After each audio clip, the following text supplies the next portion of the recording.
Good morning. It's Saturday morning. It's weigh-in day. Yeah, weigh-in day. It's been another successful week. I can't complain about any day, particularly this week. I can't think of any moment where I wish I did something different.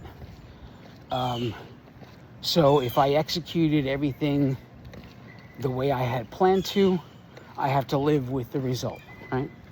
Part of the life that we are trying to live here is living with the result, especially when you don't like it.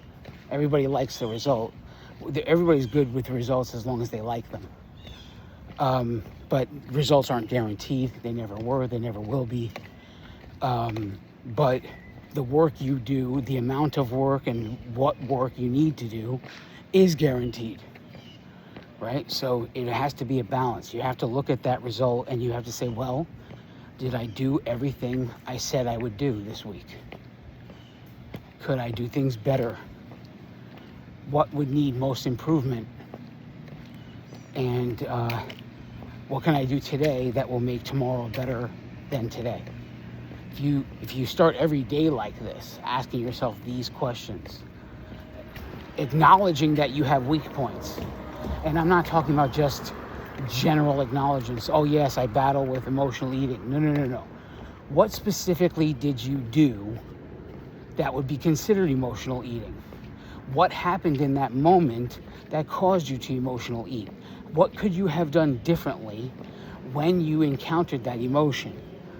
What is your plan going forward to deal with that emotion going forward?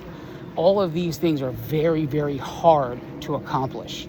Easy to plan, hard to do. This life is not about living with the idea that there are certain things about you that just can't be fixed. And that's what the world will have you believe. The world will have you believe that it's certainly normal to have food issues and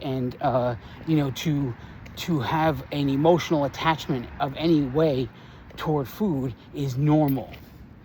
And in reality, it's only normal for the people that tend to make money off of you staying just where you are, right? And if we eliminate that and we just say that it's not normal, and we say, well, if it can be, what is to be done to fix it? And even though it's hard, I want to do it anyway. If you started to acknowledge and do those things, then eventually you could say that there is the hope that you would overcome that problem one day. Life is about overcoming obstacles, not allowing them to stay there. And good morning. And so the biggest battle we face in a lot of our journeys, when we start, especially a health journey like this, the biggest battle we face is the barriers we know are there, and we think that there's no reason to get rid of them, that they're not that bad because they're normal. Everybody deals with this. Those are the ones that are your real trouble.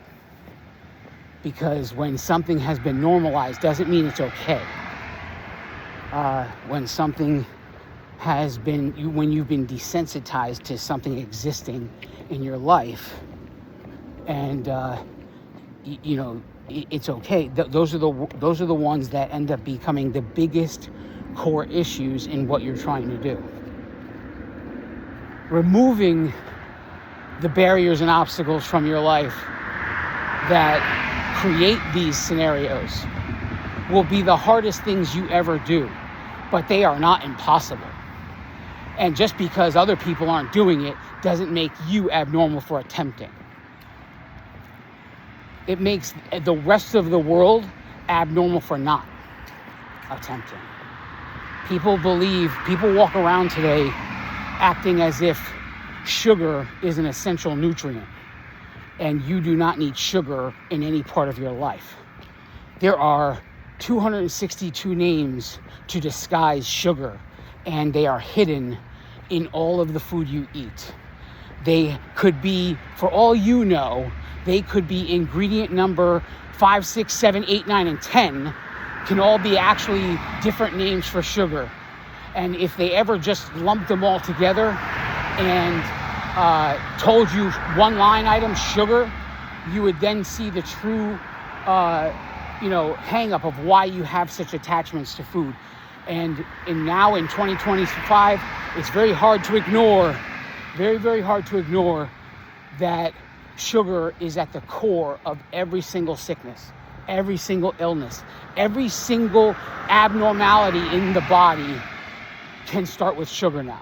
You can draw the whole thing, inflammation, arthritis, all of these things, all of these chronic, this comes normal with age, can be eliminated by the simple elimination of sugar in your life. And there are a bunch of people that would think I'm crazy to say this. Hey, I'm not here to convince anybody of anything. I'm here to tell you, based on my experience, what it really means to be healthy.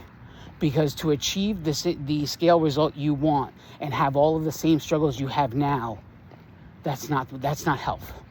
That's not. I'm sorry. It's not. Becoming the best version of you, that version, that end result, not only has the scale result you're looking for, but has none of the hang-ups, has every skill possible to keep the scale result and never struggle again. That's what the best version of you is. And if you started paying attention to changing the behaviors that will turn you into the best version of yourself, rather than just following a bunch of rules that cause scale to go down, you would never worry about keeping the scale number. You would never worry about being attached to food. You would never worry about addictions. You would never worry about emotional eating. All of that would be gone. You will have overcome it all. What good is getting to the scale number if you have all of the same hang-ups that got you to where you started? What good is it? What good is achieving a number on a square piece of metal you stand on top of if everything that made you, everything you don't like, still exists?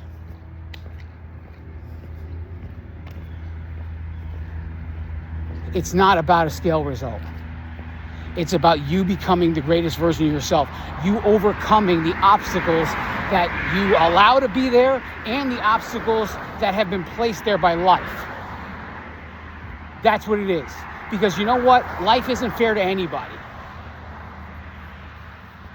And it's not cupcakes, it's not rainbows, it's not unicorns and leprechauns and pots of gold at the end of the rainbow. It's none of those things. Life, sometimes it sucks, sometimes it's great, but either way, you have to be the greatest version of yourself, regardless. The greatest version of yourself doesn't matter if life is falling apart or life is in ecstasy. You are the same yourself. You're not overly jubilant. You're not overly miserable. You're steady, and you're doing what the greatest version of you does. Because regardless of the circumstance, you're not influenced by it. You could be just as influenced by joyous occasions as you are by miserable occasions. And now overcoming them all and becoming the greatest version of yourself is all that's important. Whatever you're doing today, enjoy yourself. I love each and every one of you. God bless you all.